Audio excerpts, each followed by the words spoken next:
Hotels are supposed to be temporary sanctuaries, places where we rest our heads during business trips, romantic getaways, or family vacations. We trust them with our most vulnerable moments, our sleep, our privacy, our safety. We lock the door behind us and assume that thin barrier of wood and metal will keep the world at bay for just one night. But sometimes that trust is shattered in ways that defy explanation. Sometimes the very places designed to shelter us become stages for our worst nightmares. And the truly unsettling part is this: these aren't tales spun from imagination. They're documented cases, real people, real terror, real consequences that continue to haunt those involved years later. Today, I'm going to share 3 true hotel room horror stories with you. 3 cases that will make you think twice before you check into your next room. Cases that involve mysterious deaths, calculated violations of privacy, and security failures so profound they enabled the unthinkable. These aren't ghost stories. They're something far more disturbing because they actually happened. So check your locks, make sure you're comfortable, and let's begin.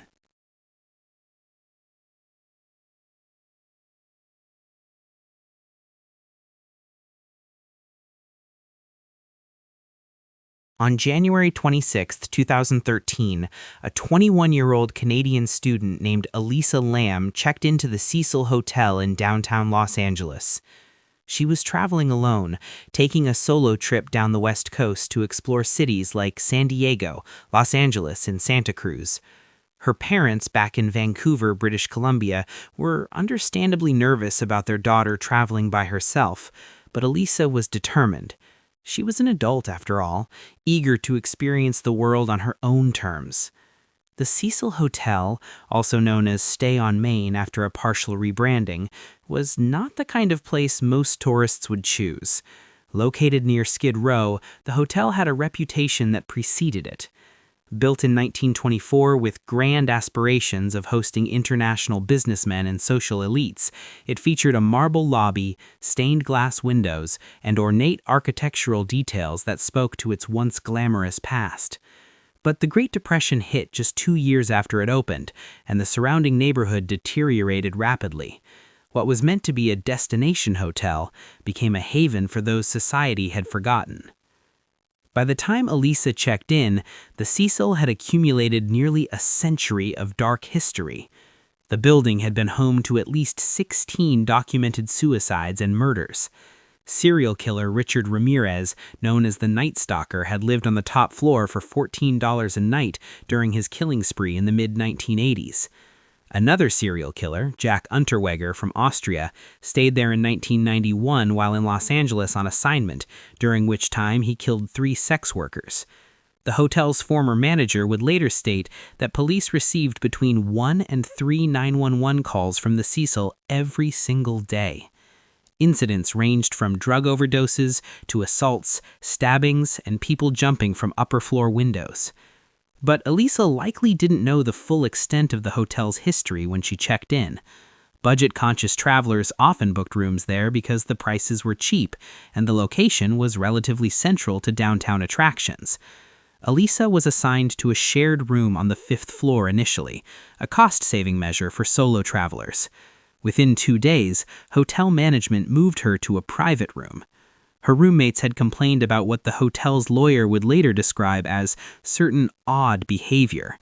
According to Amy Price, the hotel's manager at the time, Elisa had been leaving notes for her roommates with messages like "go home" and "go away."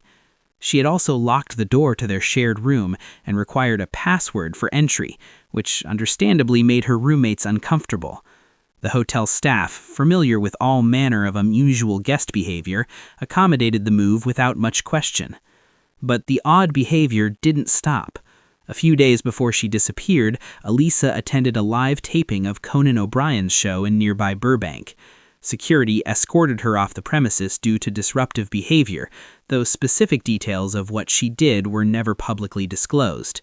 Back at the Cecil, manager Amy Price witnessed Elisa having an outburst in the lobby, though, again, the exact nature of that outburst remained vague in later accounts. What we do know is this: Elisa suffered from bipolar disorder. She documented her struggles with mental illness on her blog, Ether Fields, where she posted about fashion, life, and her ongoing battle with depression. In one January 2012 post, she lamented that a relapse at the start of the school term had forced her to drop several classes. She wrote that she felt utterly directionless and lost. But she was trying. She was on medication, she was seeing doctors, she was attempting to manage her condition while still living her life. Every day of her trip, Elisa called her parents. The calls were consistent, reassuring. "Everything's fine, I'm safe, I'm having a good time."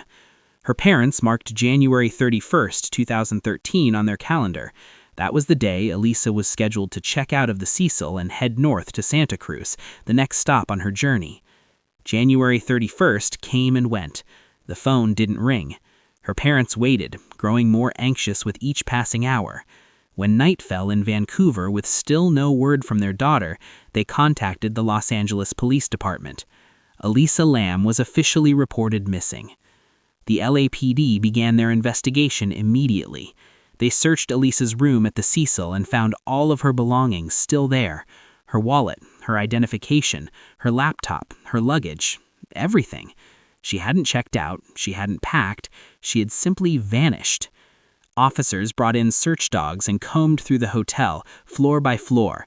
The dogs even went up to the roof, but they couldn't pick up Elisa's scent beyond a certain point. Police questioned staff and guests, but no one had seen anything unusual. Well, nothing more unusual than what was typical for the Cecil Hotel. The investigation stalled. There were no leads, no witnesses, no evidence of foul play, and no evidence of Elisa simply walking away. She had disappeared from inside a 700-room hotel in one of America's largest cities, and it was as if she had never existed. A week into the investigation, the LAPD made a decision. They released security camera footage from inside one of the hotel's elevators. The footage was timestamped January 31st, the day Elisa was last seen. They hoped someone, somewhere, might recognize something that could help locate her. The video was approximately 2.5 minutes long. It would become one of the most watched and analyzed pieces of footage in internet history, viewed millions of times in the weeks and months that followed. The footage begins unremarkably. Elisa Lam enters an elevator alone, wearing a red hoodie. The elevator doesn't move. She's inside, but it's not going anywhere. She presses multiple buttons on the panel, not just one floor, but many of them, seemingly all of them. Still, the elevator doesn't respond. Then her behavior changes. She steps to the side of the elevator, pressing herself against the wall as if trying to hide from something or someone outside. She waits there for several seconds, completely still. Then, cautiously, she peers out of the elevator doors, looking first one direction, then the other, as if checking to see if someone is there. Satisfied that the coast is clear, or perhaps more confused than satisfied, she steps outside the elevator entirely. She's now standing in the hallway, just outside the frame of the camera. Her hands move in strange, jerky gestures. She appears to be talking, though there's no audio on the footage. Her movements are erratic, almost like she's having a conversation with someone who isn't there.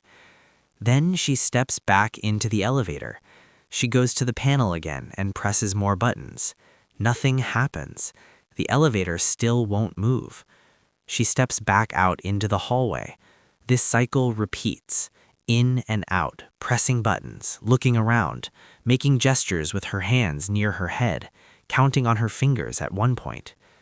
Throughout the footage, Elisa never appears frightened in a conventional sense. There's no running, no screaming, no visible terror. Instead, her behavior seems confused, disoriented, as if she's trying to solve a problem that doesn't make sense to her. At times, she seems to be playing a game. At other times, she seems deeply troubled. The video ends with Elisa walking away from the elevator. Shortly afterward, the elevator doors finally close and the elevator begins to move. The internet exploded. Millions of people watched the footage and developed their own theories. Some said Elisa was clearly running from someone, hiding from an attacker who was just outside the camera's view. Others pointed to similarities with a horror film from 2002 called Dark Water, in which a woman's ghost haunts a water tank on top of a building. Conspiracy theorists noted that a tuberculosis test was called Lam Elisa, the same as her name, and that there had been a TB outbreak in the area around the time of her disappearance. They wondered if she had somehow become patient zero.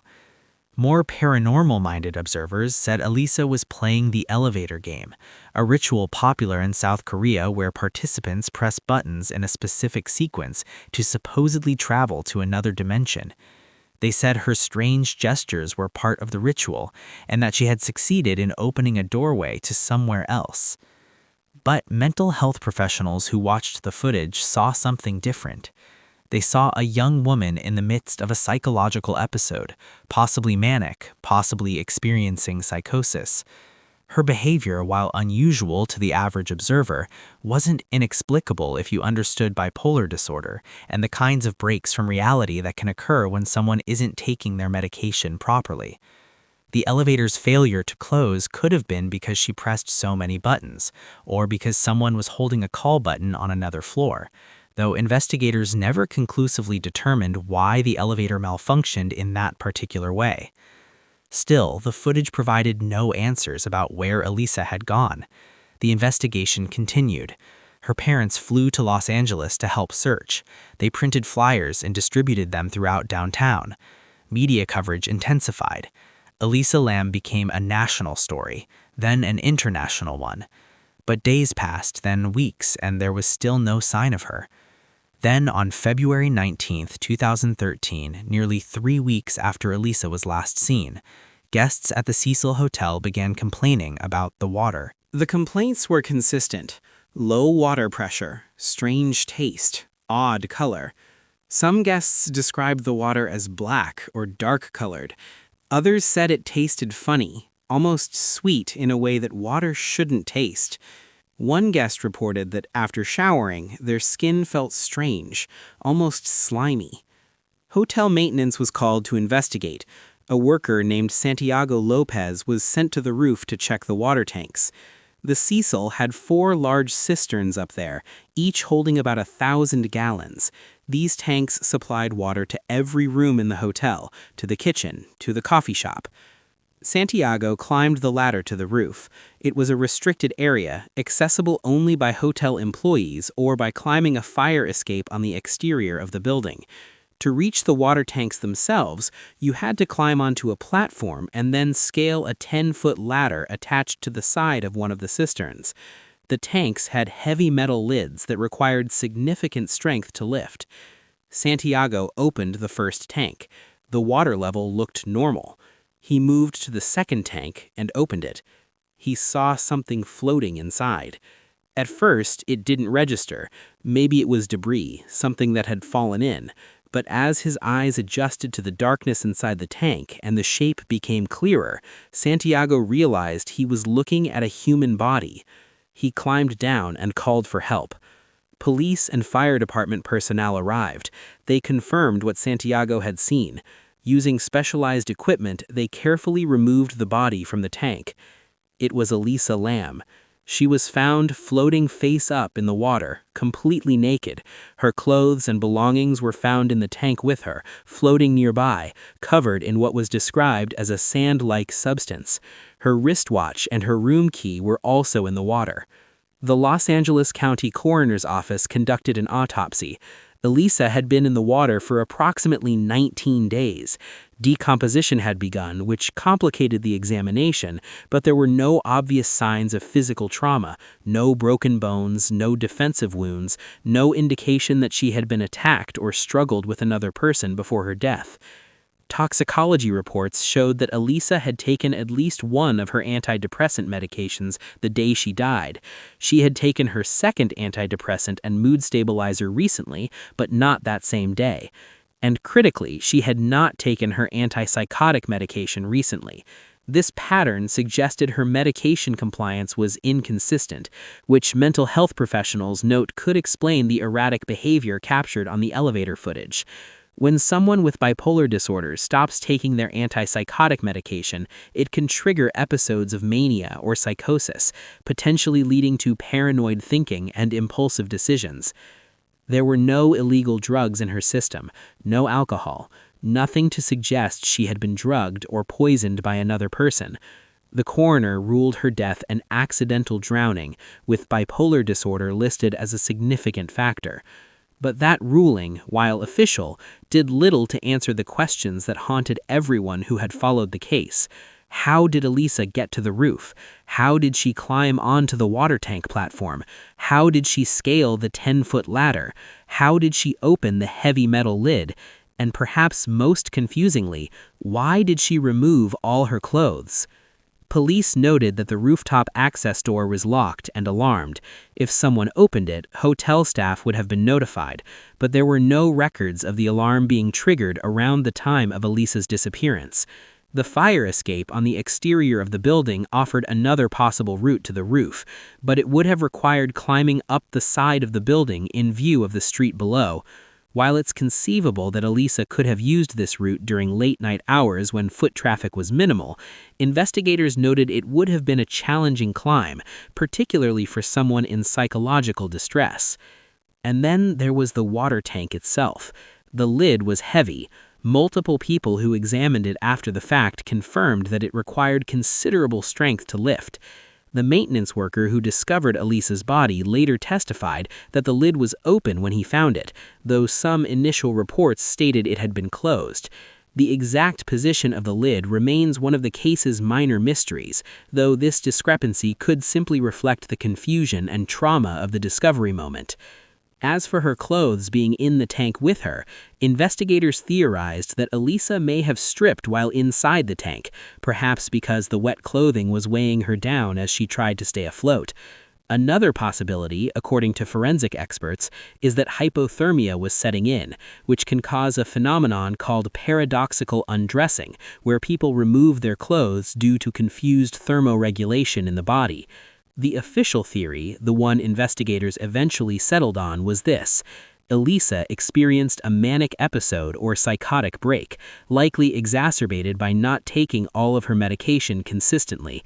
In this altered mental state, based on what investigators pieced together, she appears to have made her way to the roof, climbed onto the water tank, and somehow entered the tank. Once inside, she couldn't get back out. The sides of the tank were smooth and tall. There was nothing to grip onto, no way to climb. She likely treaded water for as long as she could before exhaustion overtook her and she drowned. It was a tragic accident, investigators concluded.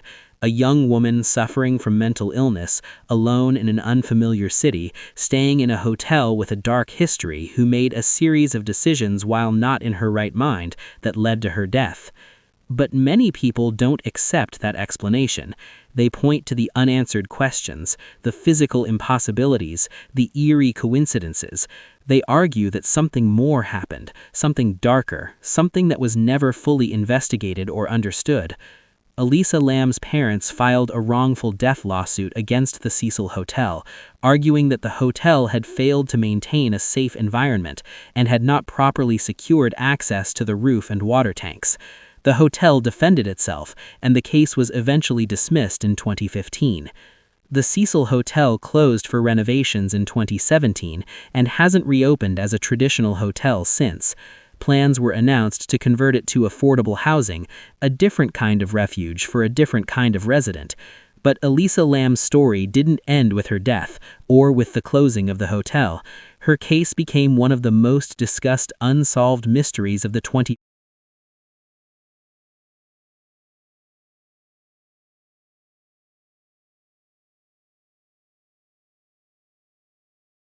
Let's shift now to a different kind of violation, one that doesn't involve mysterious circumstances or ambiguous explanations.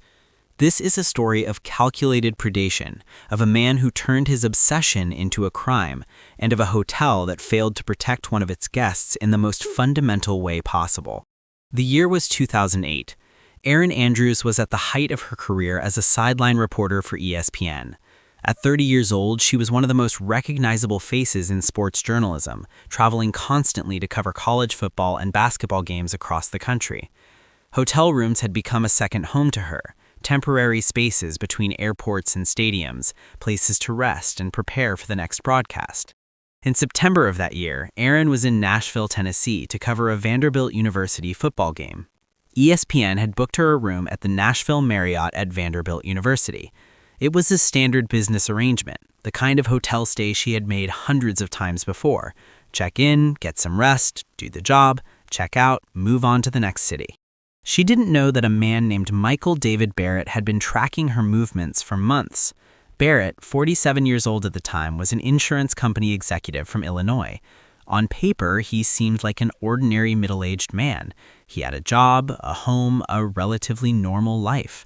But beneath that facade, Barrett had developed an obsession with Erin Andrews, and that obsession had led him to follow her to multiple cities, learning her patterns, studying her schedule, waiting for an opportunity.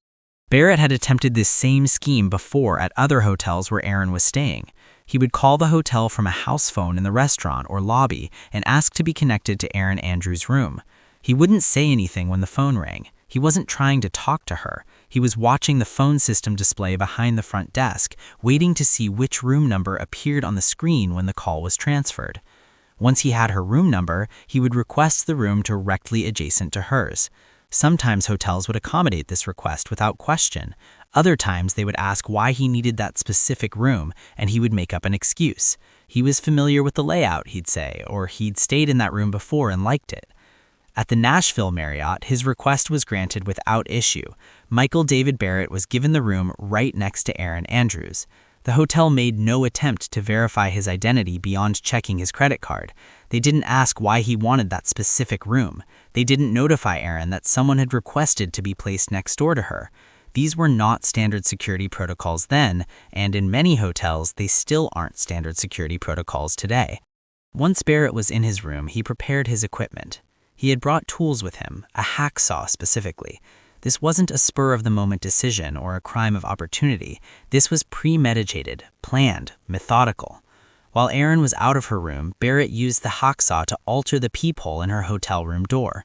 The peephole, that small circular lens that allows guests to see who's knocking, is designed to be secure. It can only be looked through from inside the room, offering a one-way view to protect the guest's privacy. Barrett cut off the threads on the peephole mechanism so it could be easily removed and replaced, essentially turning it into a plug that he could manipulate from the hallway. Then he waited in the hallway, cell phone in hand, listening. He heard the shower in Erin's room turn off. He moved to her door and positioned his cell phone's camera against the altered peephole. For several minutes, he recorded video of Erin in various states of undress as she moved around her hotel room, unaware that she was being watched and filmed. Barrett would later testify that he obtained footage of Erin at multiple hotels using this same method. Nashville was not his first attempt. It was simply the one where he captured footage he considered most valuable. After returning home, Barrett attempted to sell the videos online. He tried contacting various websites and individuals, hoping to profit from his crime. When those attempts failed, he posted the videos himself on the internet. Within days, the footage had been copied and shared millions of times. It appeared on websites around the world. People emailed links to friends. They discussed it on forums. They debated whether it was real or staged. Erin Andrews had no idea any of this was happening. She was continuing her normal life, working games, traveling, doing interviews. Then one day in 2009, a blogger friend called her with news that made her blood run cold. There was a video circulating online that claimed to show her naked in a hotel room. The video was real, the friend said. It was unmistakably her. Erin would later describe the phone call she made to her parents as one of the most agonizing moments of her life. Her father said he thought she'd been in a car accident because of how she was screaming. She couldn't form coherent sentences. She couldn't process what had happened. Someone had violated her privacy in the most intimate way possible, and now the evidence of that violation was being consumed by millions of strangers across the internet. The FBI launched an investigation. Erin had to watch the video with federal agents, her hand covering the screen to hide her body while they looked for clues about which hotel room it had been filmed in.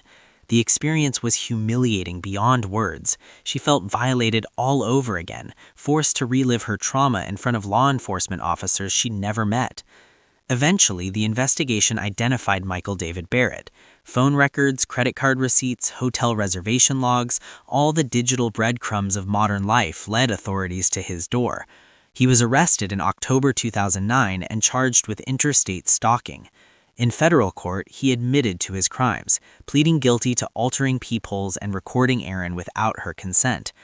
During his testimony, which was later played at Erin's civil trial, Barrett described his actions with disturbing, ill-conceived detail. He called it a pretty ill-conceived plan and said he had tried to sell the videos because Erin was trending online at the time. He showed no real remorse, only embarrassment at being caught. When asked directly if he was proud of what he'd done, he said, "I'm not proud, I don't like what I did." But his words felt hollow, scripted, the kind of apology that comes from legal counsel rather than genuine understanding of harm caused. Barrett was sentenced to 30 months in federal prison for interstate stalking and was released in 2012 after serving over 2 years. For secretly filming a woman in her hotel room, for stalking her across multiple states, for posting intimate footage of her online without consent, for causing psychological damage that would last years, Michael David Barrett served just over 2 years behind bars. But Erin Andrews wasn't done. She filed a civil suit against both Barrett and the management companies that operated the Nashville Marriott. Her argument was simple. The hotel had failed in its basic duty to protect her privacy and safety. They had given a stranger the room next to hers without proper verification. They had not noticed when he removed and altered her peephole. They had created the conditions that allowed this violation to occur.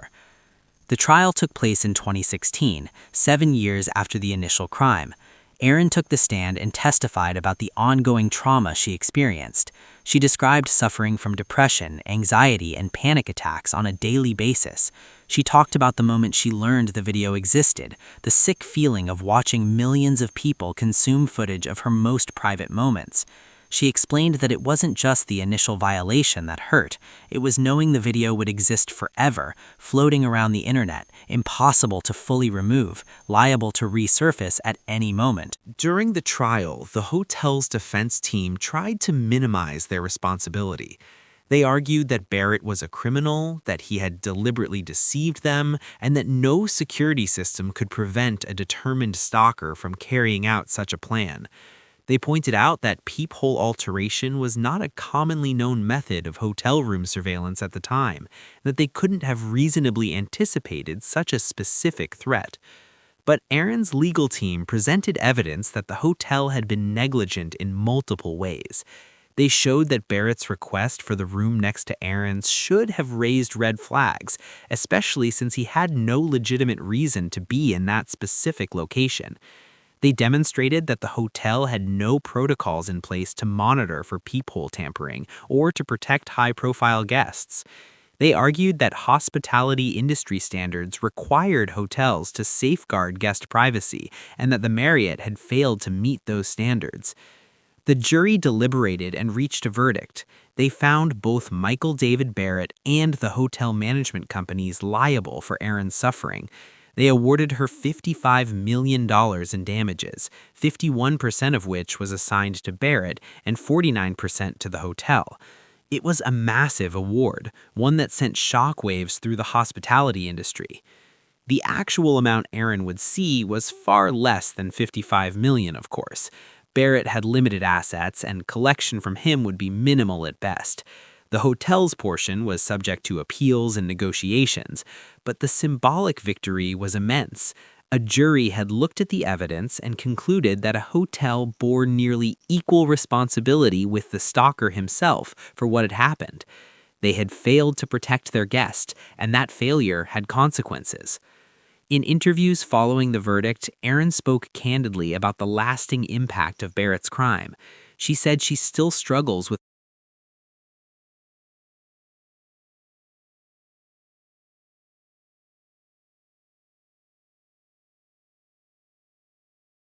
Our final story takes place in April 2023 at a hotel in Osage Beach, Missouri. This case involves not just a failure of hotel security, but an intrusion so violating, so deeply disturbing, that it fundamentally challenges our assumptions about safety in locked hotel rooms. It was April 2023. A woman whose identity is protected by the courts and known only as a confidential victim was staying at the Quail's Nest Hotel with her boyfriend. They had checked in for what was supposed to be a relaxing getaway, a brief escape from their regular lives. The hotel wasn't particularly fancy, but it was clean and affordable, the kind of mid-range accommodation that millions of Americans book every year without a second thought. The woman and her boyfriend went to bed that night with the door locked, as anyone would. They had engaged the standard lock on the door, but critically, they had not engaged the secondary lock, the deadbolt or security latch that provides an extra layer of protection. It's an easy thing to forget, especially when you're tired or in unfamiliar surroundings. Most people don't think they'll need that extra security. After all, the door is locked, and they're in a hotel where security is supposed to be managed by the staff. Sometime in the early hours of the morning, while the couple was sleeping, their hotel room door opened. Someone had used a hotel key to unlock it. The woman woke up to a horrifying realization. She felt someone under the covers with her. Her first thought, still foggy with sleep, was that it was her boyfriend, but when she turned and saw her boyfriend lying beside her, very much asleep and very much not touching her, the horror of the situation crashed over her. There was someone else in the bed. She screamed. Her boyfriend woke instantly. The intruder panicked and ran, but in his haste he left something behind, a black baseball cap. The woman and her boyfriend immediately called the front desk, then the police. The Osage Beach Police Department responded quickly. When officers arrived and began reviewing the hotel's security camera footage, what they discovered was chilling. The footage showed a man in a baseball cap moving through the hotel that night. But this wasn't a guest who had gotten lost or wandered into the wrong room by mistake. The cameras captured him using hotel keys to access rooms without authorization, multiple rooms. He would unlock doors, peer inside, then move on. This appeared to be a systematic search, though for what or whom investigators would have to determine. Then the footage showed him entering the victim's room. He stayed inside for several minutes before the commotion that led to his exit. The ball cap he left behind became crucial evidence, sent to the Missouri State Highway Patrol Crime Lab for DNA testing along with the bedsheets. Investigators faced a puzzling question. How did this man obtain hotel keys? The answer, when it emerged, revealed a troubling vulnerability in hotel security systems. According to the probable cause statement filed by an Osage Beach police officer, the suspect appeared to have had access to hotel keys that could have been obtained through family connections to the hotel's housekeeping staff who had worked there in the past. Hotel management wasn't aware of any missing housekeeping keys, which suggested that either the keys had been copied, retained after employment ended, or obtained through some other means that circumvented the hotel's key control systems. Using the distinctive arm tattoo visible in the security footage and with help from hotel staff who recognized the physical description, police identified the suspect as 46-year-old Charles Matthew Talley Jr. from Brumley, Missouri. Talley was charged with second-degree sodomy and first-degree burglary. Under Missouri law, entering a dwelling without permission with the intent to commit a crime inside constitutes burglary, even if you technically have a key. Talley had no legitimate reason to be in that room. He had violated the most fundamental expectation of hotel safety. As the investigation unfolded, a disturbing pattern potentially emerged. The security footage showed Talley accessing multiple rooms that night. Based on what we know from court documents and police statements, this suggests that the victim who came forward may not have been the only guest whose room was entered that night, though she was the one who suffered the most direct and traumatic assault. The Quail's Nest Hotel faced intense scrutiny. How had Tally been able to access guest rooms without triggering any alarms or oversight? The hotel owner, when contacted by local media, declined to appear on camera, but stated through representatives that she was cooperating fully with police and intended to testify at the trial. She also indicated that she had enhanced security measures following the incident, improving the key checkout policy and placing keys behind locked doors to prevent unauthorized access. But these improvements, while necessary, came too late for the victim. The damage had been done. In a phone interview with local news, speaking anonymously to protect her identity, the woman described the lasting trauma. "I would not wish this kind of trauma on anyone else," she said. "I was afraid that he wouldn't be held accountable and that law enforcement wouldn't believe me." She explained that while she's slowly healing and on the road to recovery, the experience definitely changed her in fundamental ways. Charles Matthew Tally Jr.'s case proceeded through the Missouri court system. He was scheduled to stand trial in March 2025 for the charges of second-degree sodomy and first-degree burglary. As of late 2024, the case remains pending, working its way through the legal process with the victim's testimony and the security footage serving as key evidence. This case exposes a vulnerability that many hotels have been slow to address: insider threats from people who have or can obtain master keys. Hotels typically have some form of key control system that logs when master keys are used and by whom. More sophisticated systems track which specific doors are opened and at what times.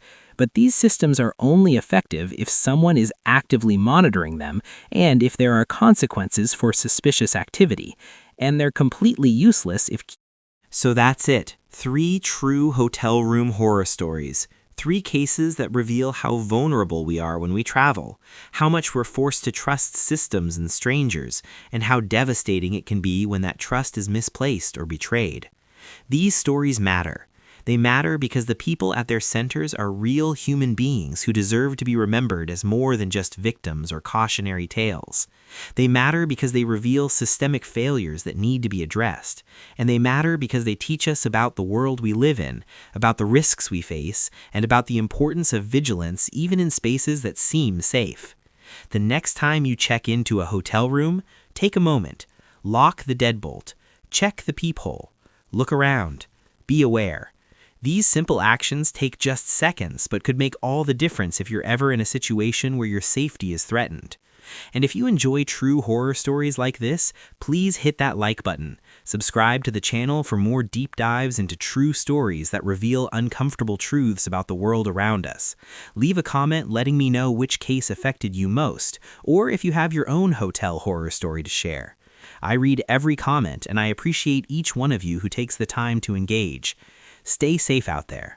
Lock your doors, trust your instincts, and remember that awareness isn't paranoia, it's preparation. Until next time.